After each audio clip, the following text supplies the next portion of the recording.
In any type of environment, a learner, for example a player, interacts with the environment and the task.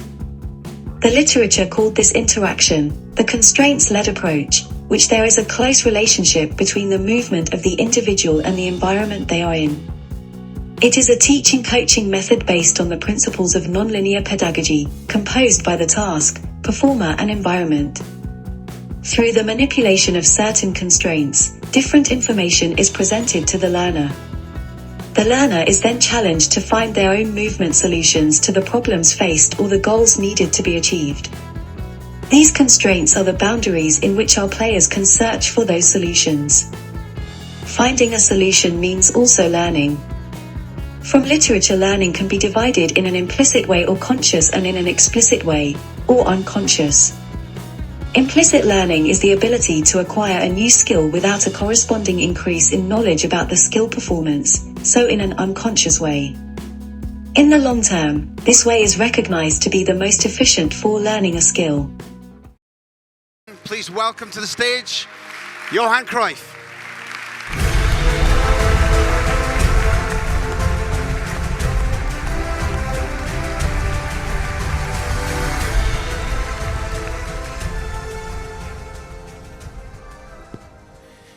First of all, the important thing to say is it's a huge pleasure for all of us that you've decided to come and share your wisdom, your knowledge about football this morning. We were going to start talking about youth development, but football's a game of improvisation, of creativity. And yesterday we had the Dortmund coach, Thomas Tuchel, here speaking very, very interestingly, challengingly. He's famous for having become Dortmund coach because of his successes with youth football. And he said, if I was to go back now, I wish I'd made it more difficult for the young players. I wish I'd made them play on bad pitches. I wish we'd taken away the bus driver sometimes, that we made the air conditioning in the dressing room not work. He said, maybe we're in danger of making things too simple for the kids that we're developing because of the brilliant facilities that we have. Given your background and your belief in street football and overcoming problems, do you understand the type of thing that Thomas was trying to communicate? Yes, and I think the same way, because, like I said, when we were young, we could play in the street. You can't play in the street anymore. But a lot of times with small children, I was playing in the parking lot. So what does that mean? It means that the surface is bad. When you fall down, it hurts. So you try to learn not to fall down. For small players, they quickly understand they've got to be technically much better than the other, because if he's too slow, the big one will hit him over and he will be hurt. Of course, we had a lot of complaints of the mothers who said, well, my child fall down. Well, the game of football is not to fall down. I mean, you mustn't fall down. So, or you've got to organize it one way or the other. So I always think that these sort of things help you to think. The problem today is a lot of coaches are thinking for them. I always think that put a problem there and think about it, or try to do something, or try to... And as soon as you think, or as soon as you do something you're not capable of, or you don't know, you're getting better. It's like you're right-footed, you learn to shoot with your left foot. Of course you make a mistake, but as soon as you control it, you learn a lot. If your right foot is good, you'll never be better. I recently spoke to Gary Neville, who's now an analyst on Sky Television, and he told me that more and more he sees high-level footballers who don't know how to solve problems. Yep. They see somebody coming at them, the man goes past them or passes by them, and they don't have a way to interpret, to change, and to improve. Do you see this as an increasing trend? Yeah, you see it a lot if you try to look at it in a coach way. So not as a public, but a coach. So you see, for instance, Sunday, I saw Eriksen scored 2 goals from 2 free kicks. First of all, the commentator, I won't say he's useless, but it's got no sense what he said. And you've got to know what's going on. You've got to know what is. So the first one, it always shoots with the right foot. The wall is there. As soon as you put the wall, the goalkeeper can't see the ball. So he will see him 10 yards later. and it's on his way. So he's got to do something before. So they left the first post open, which I think it's the shortest way, so you always got to close it. So we were standing more or less to the second post. The other one starts kicking, so he moves, of course, because the big space is there, and the ball went just past him. But if you go this way, you can't get back. It's impossible. And that's what you see in the most of the times with all the defenders. And I'm talking about the defenders because you've got to defend well if you want to attack. You can't attack without a good defense. It's impossible. But you've got to know how to defend. So we know that a goalkeeper can protect 5.5 meters, maybe 6. But there's always 1.5 meter which he can't defend. So a defender, in my opinion, if some attacker's got the ball, has got to defend the corner, not the ball. He doesn't need to take the ball away. He must prevent that it goes in. So if you know that the goalkeeper takes 5 yards, so let him shoot in this 5 yards, who cares? The goalkeeper's there to stop it. And if he can't stop it, well, we change the goalkeeper. But he's not allowed to come into my corner because I'm defending the corner.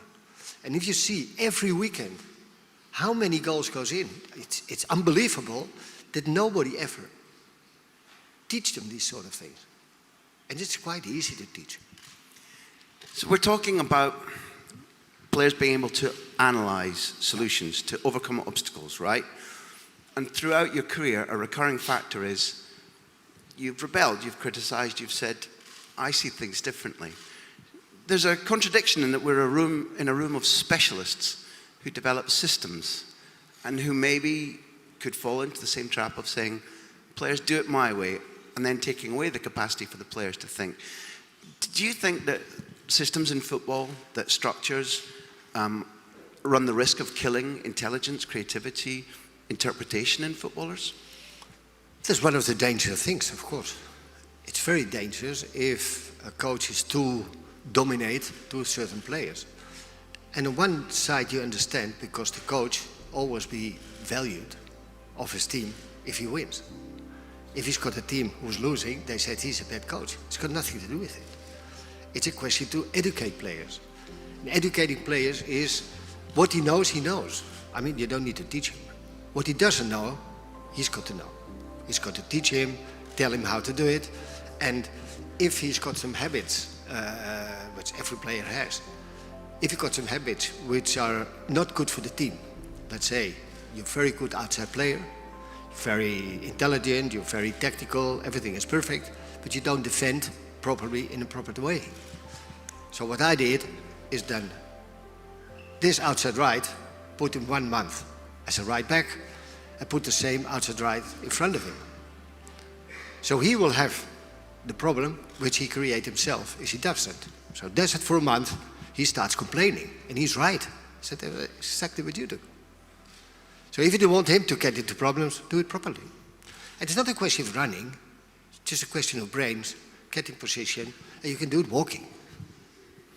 Do you still believe, as you have believed, or you often stated throughout your career, that perhaps the best guy to begin to train young, talented footballers is maybe not a coach, but a senior professional, a guy in the top team who has been intelligent, technical, and has the ability not only to tell young footballers how to develop, but to show them too?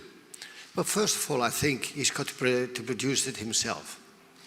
Yes, he's still a player. So if you're still a player, you can train yourself. One of the fantastic examples which we had was Ruud Krol, playing in the Dutch national team. He was first in center defender, then he went to play left back, but his left foot was not good enough. So the coach said, your left foot must be better. So what he did is that every day, 10 minutes before the training started, went along the side, center left foot. And I saw him doing it for months. Not one day, months, every day. And the highest moment was when we played against Brazil, when he went along the side, got across with the left foot, I scored a goal. But that was just the job of working month and month on his left foot. And that's where you have to go to. So it's not a question of, he is great in this, so we forget the others. No. What he's got, he's got. Well, like we know from the beginning, there's no way you can play in the street. There's no space, a lot of buildings. But the people has got to play, to enjoy themselves. So we created, one of the office created a small field, which is 2 times and 3 times my number, which means 28, 42. And put it in the most difficult areas in any city. So I think there are 210 or in 18 countries or something like that. There will always be a men's team and a girls' team. People. And what is probably the most important thing, it's not mine, but when I give it to them, it's theirs. They've got to take care about it. They've got to be responsible. So, besides playing football, you create some sort of responsibility. And I've got to say that I was totally surprised how these people are. Because you think, they've got nothing, they will destroy it. No, they've got nothing, and they're taking care about it. Because the only thing they have. So it's so surprising how children, they are seeing it another way. And I just said it before, that when I was 60 years old, we went to these sort of fields, and the mayor was there, and well, you know, everybody was there. And they had a beautiful cake from a Cruijff court, and we were in the middle. And then somebody started to cut the cake, and then a boy from 10 years, head backwards, came. He said, "Hey, Professor, we're not allowed to eat on the field." So we looked at him and he said, "You're right." So we went to the tribune and have the cake there. That's how they take care about their things. It's there. They've got nothing. So it's theirs. And you can create so many things out of it, which is, yeah, a pleasure. Great fun. Ladies and gentlemen, Johan Cruijff. Thank you.